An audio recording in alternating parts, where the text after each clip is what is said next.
I do believe that it could be the Lions division, and the Vikings will probably still be middle of the road. What do you think, Mike T? Do you agree? Vikings not going to defend their division title?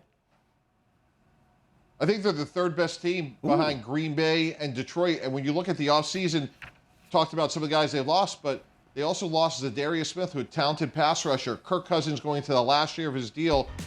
Question would be, why didn't they maybe extend him? Do they think they're rebuilding as well? So I think this is a team in transition.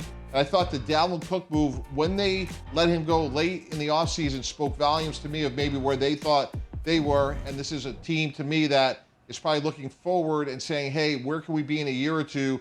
And if we don't think we're going to be competing with the Dalvin Cooks and the Kirk Cousins of the world, this is the time to start that pivot. So I think they lost a ton of talent. I think Detroit is definitely on the upswing. And I think Green Bay, with all those young defenders, and Jordan Love, who I think is going to surprise a lot of people, will be a better team by the end of the season than the Vikings.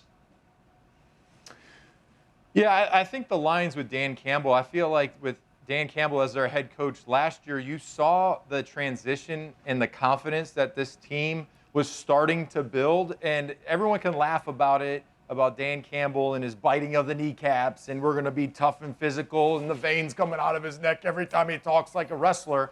But there's a buy-in there. The players have bought in, and I do believe that the physicality of this team, the mental toughness of this team is replicated by their head coach in Dan Campbell. And I played with Dan Campbell when he was a tight end, back when tight ends were very scary, and he was a scary guy with long hair. He looked like he was a lead singer for Nickelback.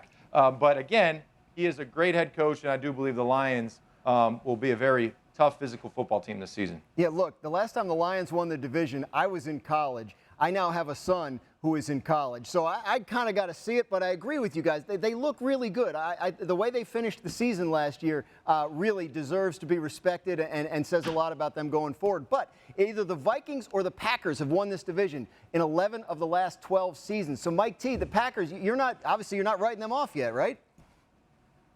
Not at all. And I remember when we traded for Brett Favre, the Packers were convinced that we have this bright young quarterback, ironically named Aaron Rodgers. And when you look at the way the Packers comported themselves in the offseason, they seem to have the exact same confidence in Jordan Love. I'm a huge proponent in young quarterbacks sitting for a couple of years. He was a very talented quarterback coming out in the draft. And I think by sitting, it only benefited him. And when you look at A.J.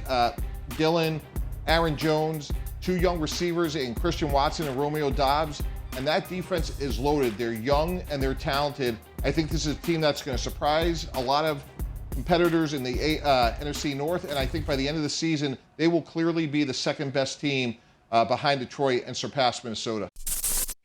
Thank you for watching ESPN on YouTube. For live streaming sports and premium content, subscribe to ESPN+.